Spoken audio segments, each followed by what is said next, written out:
Montez drops to throw, sets his feet down the left side. He's going for Laviska Shenault, who cuts inside the defender, and he comes up with a football. Oh, are you kidding me? That is a touchdown! Touchdown, Colorado, by the wide receiver Laviska Shenault, and what a way to set the record for Steven Montez. Career touchdown number 61. That was the record setter right there. Steven Montez finds Laviska Shenault. Still not sure how he caught that one, by the way. The 61st passing touchdown for Steven Montez, the most in Colorado history. Hi, everybody. Welcome to the Buffalo Stampede. Voice of the Buffs, Mark Johnson, along with Gary Barnett. Colorado wins its second in a row, 20-14, as they knock off the Washington Huskies. That was one heck of a team football win, wasn't it? It really was, Mark. It was just what we needed. It was a total team effort. We had great defense, the best defensive effort I think we've had all year. I think so. And you know, we said in the start what the keys to this game were not to give up the big plays, which we've been giving up all year, and to play third down better. And we did a great job on both of those defensively. And then offensively, once we got past the first quarter of the penalties, we didn't commit any of those penalties later on, and that was the difference in the game. Nobody enjoys a rushing attack more than this guy right here. That's the way his team's always played. Colorado had a 100-yard rusher in Alex Fontenot, 24 carries, 105 yards and a touchdown. They had over 200 yards rushing. Mel Tucker said what he got here. We're going to run the ball on our term. They did in this ball game. It's a beautiful thing, Mark. That's how you win football games, by the way. That's how you win more games. He's starting to show. I mean, Alex Fontenot is looking like he's going to be a great back. He is so instinctive and quick, and he can cut on a dime. And I like Jared Mangren. He's going to get better and better. So that's a bright spot for them down the road. Yeah, without question. How about that defensive game plan in this one? I mean, the Buffaloes only gave up 340 some odd yards against Stanford, 13 points a couple of weeks ago. 14 points in this one, under 300 yards in this ball game. You were, I think, the president of the Tyson Summers fan club in this ball game while we were doing it because of the game plan he put together. Well, I thought they had a great game plan for that offense, and they knew it. They had 2 weeks to get it ready. They did exotic blitzes. They had the right guys blitzing. Mark Perry's going to be a great blitzer. They got the right guys going in and that could defeat blocks and could get there quick enough to impact the game. And I think that hurt the quarterback. I think it hurt Eason as the game went on. Yeah, without question. Buffaloes win this one 20-14. What an ironic turn of events this is. The last time Colorado beat Washington here at Folsom Field, 1990. I think you remember what happened that year. 20-14 was the final score. I was here for that. You were here for that. That was a great ball game. This was a great ball game. This was also a game in which the Buffs were retiring Ralphie V, and they had a special logo on their helmets to honor the Buffs mascot. Earlier in the week, as everybody knows, Ralphie retired, and Coach and the players and everybody with the program just kind of want to do something special, celebrate her and what she's done for the program, and thought we'd do the Roman numeral. Might be a good idea, put on the helmet, so we took one of the Ralphies off and put that 5 up there for her. It's just something to celebrate what she's done for the program, her impact, and what she kind of contributes on game day. This right here, this is the real deal, man. Ralphie V, thank you for everything you've done. I've been watching Ralphie since I was little, so this is dope to actually have on the helmet and everything. At first I was surprised. I was like, what is this? And then Ralphie V, we're honoring Ralphie, so I think it's a good thing that we do that. And she's been there for 12 years running for us, so I think it's a great thing for us to do that. I really like this helmet. The 5 really surprised me, and everything, just having a Ralphie on the side. This game is just really for her. The last time, her probably just being around and everything, it's time to get this W. I think it's awesome. I'm pumped. I've always been around the Ralphie tradition since I was a kid, so it's good to have a little tribute to her with the Ralphie V sign on the helmet. It's important to the team. It's important to the whole university. She's an icon for everybody, so we want to pay our respects to her. Well, a great night of retirement for the Buffalo. Ralphie V, as she will go out to pasture now. Ralphie 6 coming up next year. Gary and I are not, as far as we know, going out to pasture. We're going to stay here and finish at least this segment anyway. You're impressed with, from a coaching standpoint, you know how tough it is to do what Mel has done through that 5-game losing streak to keep this team engaged and keep getting better. It's really hard, and he's got a special knack, special talent. He's got a calmness to him. He builds so much energy and positiveness in all of his players. There isn't a guy on that football team that I think that I don't think just absolutely loves this guy, and so he's going to be a great representative. He's going to bring this program back to where we all want it to be and where it's been. And I just think there's great things down the road. The 17 seniors who played the final game. Did a bunch of interviews with some of those guys. Had a number of them say to me, I wish I could hang around longer. I'd love to play more under Mel Tucker. All right, Buffs have got one more game at Utah. Their defense is historically good, and that's the challenge the Buffs have to get win number 6 and bowl eligible. You know, they're all hard, and this one's a little harder than the rest of them, but it's hard. And, you know, if you're a team that's getting better, then you're ready for a harder experience the next time out, and that's what they're going to get. So anything can happen, and like you said, nobody's going to be rooting for us but us. That's okay. That makes it even sweeter. It will be Colorado against the world, because after Oregon got beat by Arizona State, the league is pulling for Utah to potentially get in the playoffs. So it will be Colorado against the world next week as they take on the Utes. That wraps it up with Coach Gary Barnett. Coming up next, our sideline reporter Andy Lindahl joins us as the Buffs win 20-14 over Washington. We're back in a moment on the Stampede. Hey, seniors, man, this is it. But just understand, man, there's pride, man, when you put this uniform on. There's pride at this school, man. There's pride in this program. Man, this program has great players, man, great football teams. Someone in this locker room right now, you are a part of that. I'm telling you, we have a better football team than them right now. I expect to win this game. How we gonna do it? You gotta play for the guy next to you. This is a family, man. And we gotta keep chopping. Keep chopping. We got one more, man. Hey, I wish I had 10 more. I wish we had 10 more with this team. I don't want to let go of this team, because you know what? Anytime you get a new person, you lose somebody where you got a whole new team. And I love this team, man. I don't want to let this team go, man. Some great pre- and post-game comments from Mel Tucker. I think he was dancing, by the way, in the post-game for the second win in a row by the Buffaloes as they knock off the Washington Huskies 20-14. Voice of the Buffs, Mark Johnson, back in the Stampede. Our sound reporter, Andy Lindahl, joining us for a couple of minutes. This game, you know, you think about the 17 seniors who played for the final time here at Folsom Field. There were some great performances out there by some of those guys, and maybe most of which was Steven Montez. Yeah, well, we'll start with Steven, because he told us how much he was hurting towards the end of that game, but he got back out there. He did what he needed to do. He made the throws when he needed to. Not everything was always pretty, but he made all the plays that he needed to make tonight for them to win. Got a guy like Timmy Lynott who, again, just the anchor of that offensive line that I think showed growth and toughness. I think back to the first game of the year. I think back to just some of the games last year. We saw new physicality out of this offensive line that we haven't seen in a while. It was just a special night. It was special to watch, and it's special, I think, for these seniors to get to beat that team in Washington, which has been one of the teams that's really enjoyed some comfortable victories over there. Yeah, the Buffaloes had lost 9 straight, all 7 games of Pac-12 play versus this Washington team. Steven Montez, I love the kid. He's been here for 5 years. He's put up some enormous numbers. Obviously going to walk out of here with virtually every passing record there is, but he's also taken his lumps. And to see him on that quarterback sneak, he went out there, picked up a first down, got dinged up, hurt his ribs, as we found out later, but then come back in and make 2 enormous gutty throws to Dimitri Stanley. Speaks to the kind of competitor I think he's always been. Well, that's just it. He was hurting. He was on the roll, and on top of it, he threw just great passes. Maybe 2 of his better balls of the night came with his ribs. One of them had a sidearm, in fact, around him. Yeah, well, you know what? Maybe we ought to hurt his ribs a little bit early in the Utah game. Kidding, obviously, but you really feel good for the guy because, as you said, he's had to deal with some criticism at times. I think at points he's had some tough games. You think back to the USC game. I really enjoyed watching the kid. Yeah. You know what I really will take away from getting a chance to deal with him? He's always been professional. He's always handled it the right way, and good luck to him in his next stop. He ends up with a passing touchdown record, his 61st. He's now 1 ahead of Cepha Lufau and Cody Hawkins. By the way, it's not just football season, it's basketball season. Tadpole the man picked up an enormous victory for the 23rd-ranked Buffaloes on Monday night over UC Irvine.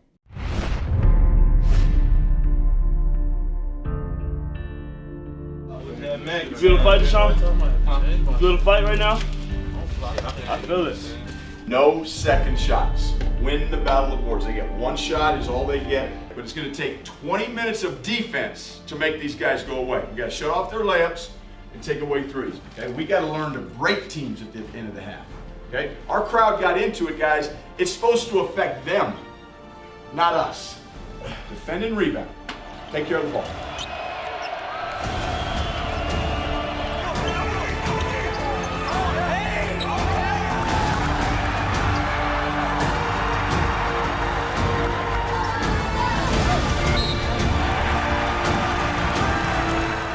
Big, fight them, front them, feet, hands, okay, brains. Let's go, guys.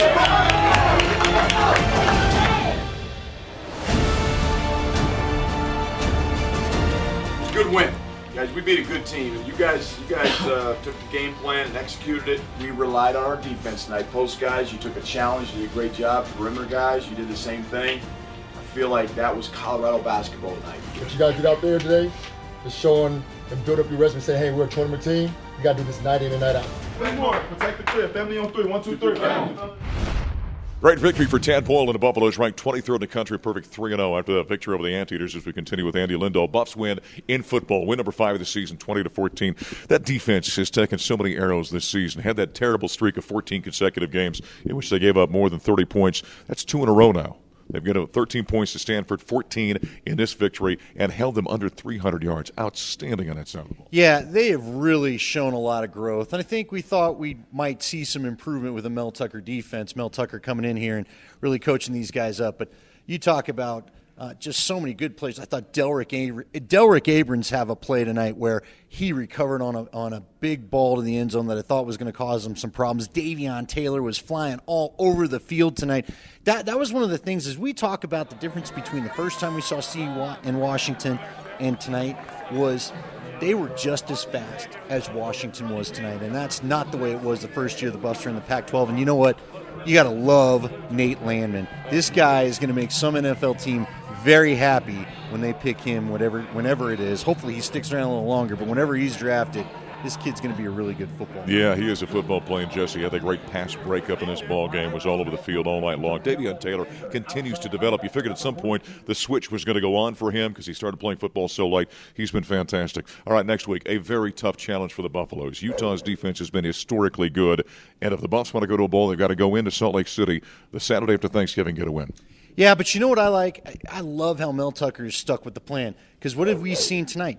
They're starting to show that running game. Alex Fontenot looked really good tonight. Mangum answered the bell against UCLA when he needed to. I think this team knows better who they are. I don't know if it'll be good enough to get them bowl eligible. That's a tough Utah team, but I think they've got a shot. Yeah, that's a big one next week as the Buffaloes will take on the Utes in Salt Lake City.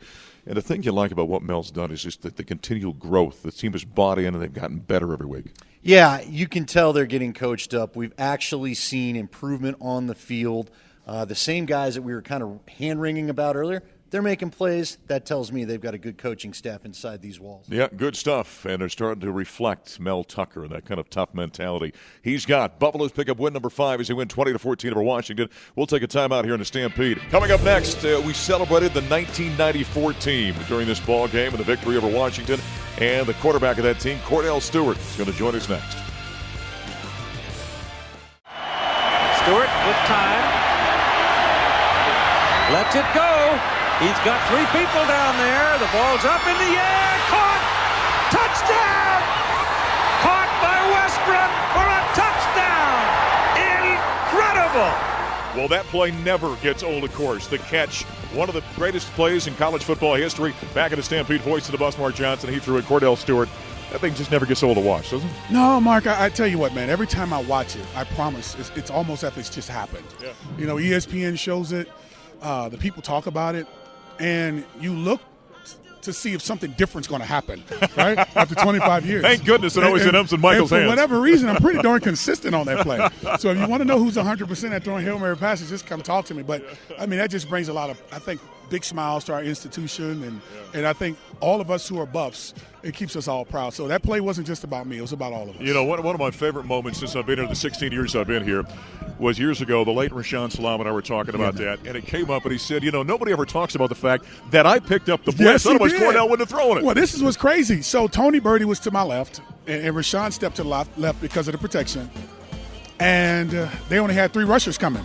And that was the greatest situation of all time because what better situation to be in, a guy like myself, where we have our 5 offensive linemen along with Rashawn, that's 6 people, and with my capabilities of getting on the outside, they end up mauling the left tackle. And Rashawn got the finishing touches and actually drove him into the ground and gave me the time, man. And as Rashawn says all the time, he said, how you do it, man? And then for that one, Rashawn was the big reason why it actually happened. And we missed that guy. Oh, there's no doubt about it. We missed that guy, man. Yeah. He was like a little brother to me.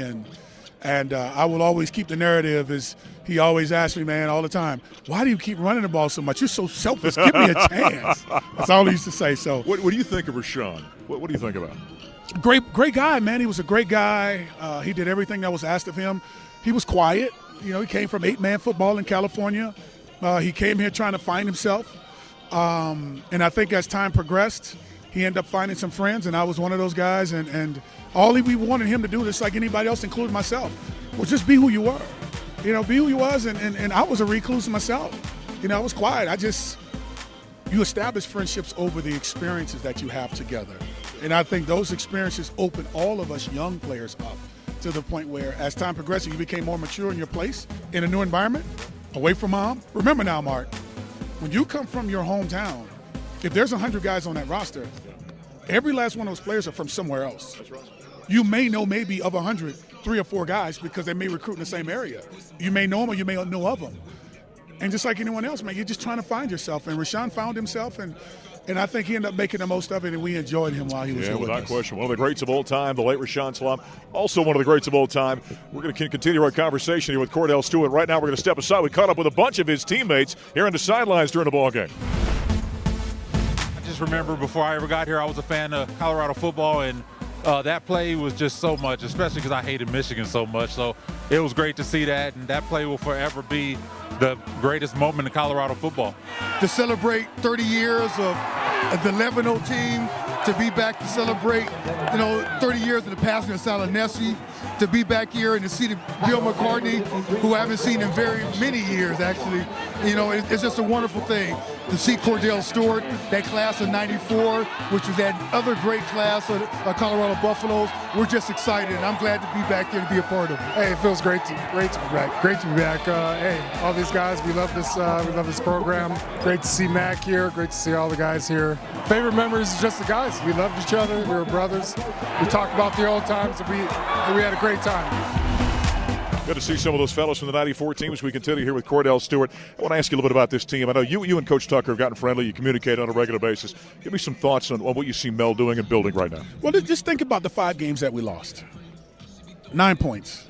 To me, that's a testament to how close these guys are with trying to make this thing work. And Mel Tucker, with his experience, being a part of the SEC, which is one of the most physical conferences in college football, to now come into a more of a pass-oriented NFL prototypical style offense where guys they're much smaller, they're more swiftier. Speed is the higher thing as opposed to the big mass and playing hard in the trenches. That's what they do in the SEC. Well, now it's a little different. And being that he was that close, it makes me proud and happy because I think his background, what he knows and what he's done over time is going to be enough to give him that time that he deserves to try to make this thing work. And as I told him all the time when I see him, as relentless as he is, in time is going to be exactly where you want it to be. That time could be tomorrow. That time could be next week. It could be next year. But he has the support, I think, of this community to be able to work, and I know for sure he has mine. Yeah, good times are coming, no doubt about it. We need to get more guys that look like this, I think, out there in the football field. Last time we were together, we were shooting a commercial right here on the field. Yes, we were. Good to see you. Sir. You too, Mark. All right, Kordell Stewart, the great Kordell Stewart, the throwing in to the catch, one of the greatest plays in college football history. We'll take a time out here in the Stampede. Coming up next, Neill Woelk's going to join us after this break. Schultz is in! And a kick save by Tompkins. Doing it all. This senior class is just amazing. These girls I'm going to know for the rest of my life. We really wanted to make the tournament. That was the goal we set from the time last year when we didn't make it to all the way to the beginning of the season. We just said we wanted to make the tournament and make a push for a championship, and it was just incredible from start to finish. Hey guys, 45 minutes, everything for each other, okay? No matter what, win or lose today, let's do it for each other, okay? Loud and proud. When we went down that goal, we could have easily hung our heads and give up a second, but we didn't. We pushed into the 90th minute. Dorsey and a save. 4-time All-Pac-12 goalkeeper, Jalen Tompkins. It's just what I like to do. I love the game. I love this team. So to me, it was just another game, but it was great to, if that be my last game, to go out like that. Unlucky not to get a goal, but I'm proud of the effort. Well, it was a heck of an effort in the second round of the NCAA Tournament, but the soccer team for the University of Colorado falls 1-0 at number 1 seed North Carolina. Heck of a game by J.J. Tompkins. To borrow a goaltending term from the hockey, she was standing on her head in that ball game. What an effort was, though, for Danny Sanchez. That was a great effort to win a first-round game 6 over UNC and then go down and play the number 2 team in the nation, come within a hair of beating them. Like you said, J.J. Tompkins was phenomenal. I mean, that game could have easily been 3 or 4 to nothing, and she made it close right down to the end. I know we're going to look at some of those highlights, and afterward Danny Sanchez said that might have been the best goaltending performance he's ever seen. I'm not going to argue with Danny.